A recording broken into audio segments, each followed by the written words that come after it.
Alléluia. Bonne année à chacun de vous.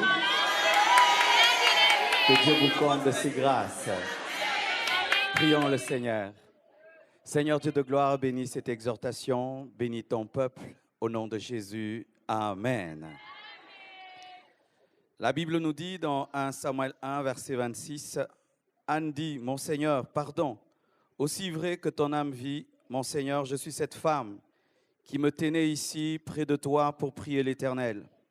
C'était pour cet enfant que je priais, et l'Éternel a exaucé la prière que je lui ai adressée.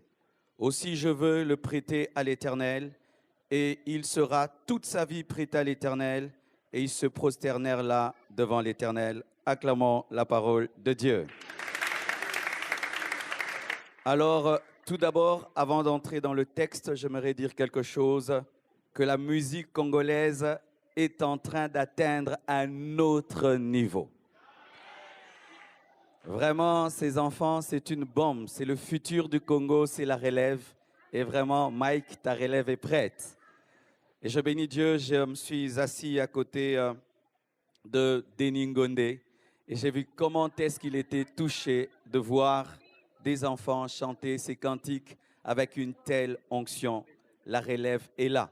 Et nous sommes venus ici pour assister à cette relève et je crois que Dieu a exaucé les prières que nous avons faites. Alléluia. Je vous ai donné le texte de Anne et de Samuel. Ce texte nous enseigne beaucoup de choses, qu'il y a une bonne manière de prier et une mauvaise manière de prier. Lorsque Anne priait mal, elle n'a pas été exaucée. Elle priait par compétition, par rivalité, par rapport à sa rivale Pénina. Elle voulait un enfant pour prouver à l'autre.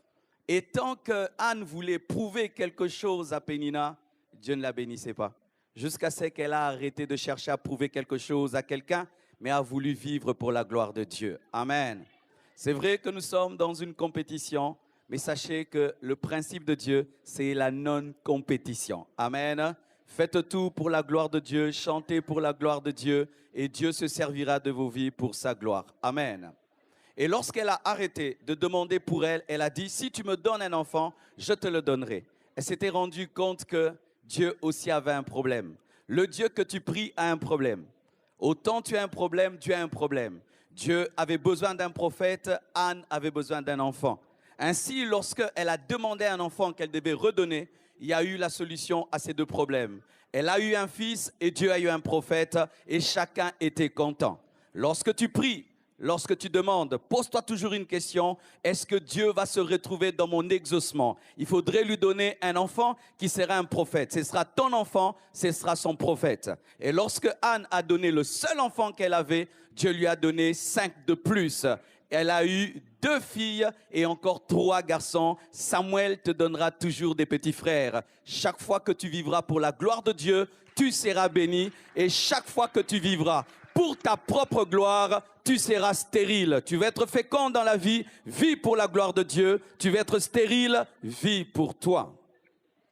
Et lorsque cet enfant naît, c'était difficile. C'est difficile de donner à Dieu ton seul enfant. Vraiment, je ne sais pas dans quel état spirituel cette femme était. Je respecte sa spiritualité. Tu as attendu des années à un enfant et Dieu te le donne. Et puis tu veux le donner. C'est facile de donner ce qu'on n'a pas. Mais lorsqu'on l'a, c'est difficile de donner. C'est pourquoi beaucoup de gens font des promesses. Seigneur, si tu fais de moi un millionnaire, je te donnerai la dîme. Quand seulement il a 1 million, il fuit l'église, n'est-ce pas? Parce que c'est facile de donner en pensée, difficile de donner physiquement. Elle avait donné en pensée, là il fallait qu'elle donne physiquement. Elle amène cet enfant auprès de Dieu, mais auprès d'Élie. Madjabou, aujourd'hui, vous êtes devenu Élie, c'est-à-dire celui qui va prendre soin de l'enfant. Ce sont des Samuel, tous ces enfants qui ont chanté ici. Si nous donnons un micro à toutes ces femmes qui sont là, il y a des témoignages derrière leur naissance. Certaines femmes étaient stériles et Dieu t'a donné cet enfant qui chante avec onction. D'autres ont prié Dieu, donne-moi un enfant qui sera un pasteur. Et parmi eux, il y a un pasteur. Le petit là, ce sera un pasteur. Qu'il chante comme il veut, il va se retrouver derrière la chair. Qu'il chante comme il veut, il finira derrière la chair. Et je suis sûr que sa maman a prié. Je suis sûr que sa maman a jeûné pour avoir un tel enfant. Et cet enfant nous est confié. Lorsque Samuel a été confié à Élie, il était prophète, mais il n'entendait pas la voix de Dieu. C'est Élie qui l'a aidé à connaître la voix de Dieu. Et nous sommes là pour aider ces enfants à connaître la voix de Dieu. Et je suis sûr qu'ils m'entendent. Et voici une voix de Dieu que j'aimerais vous révéler. Même si vous avez été découvert devant des lumières, sachez que c'est Jésus la star. Même si vous avez été découvert dans une compétition, le ministère n'est pas une compétition. Le ministère, c'est une collaboration. Alléluia. Il y en a qui sont la main, d'autres sont les pieds. Il faut travailler ensemble. Pour porter mes lunettes, il faut la collaboration du nez, des oreilles pour que les yeux voient. Et il faut la collaboration. Lorsque vous sortirez de ce lieu, ne soyez pas des concurrents. Soyez des frères, soyez des amis. Et je bénis Dieu parce que Madjabou est en train de devenir une famille. Il y a les Yaya, il y a les petits frères. Vraiment, c'est devenu plus que chanter. C'est devenu une vision qui est devenue une famille, une fierté pour cette nation, une fierté pour le Congo.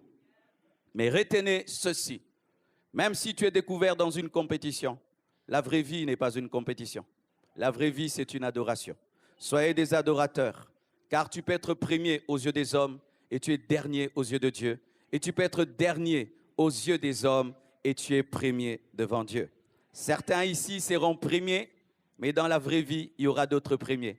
Et vous savez, j'étais là à l'ancienne, c'était quand Madjabou Talent. Et il y a eu des gens qui n'ont pas été quatrième ou même pas deuxième, mais dans la vraie vie, ils sont en train de nous impacter, de nous influencer. Leurs chansons sont entrées dans l'église. Pourquoi? Parce que ce qui compte, c'est ce que Dieu voit.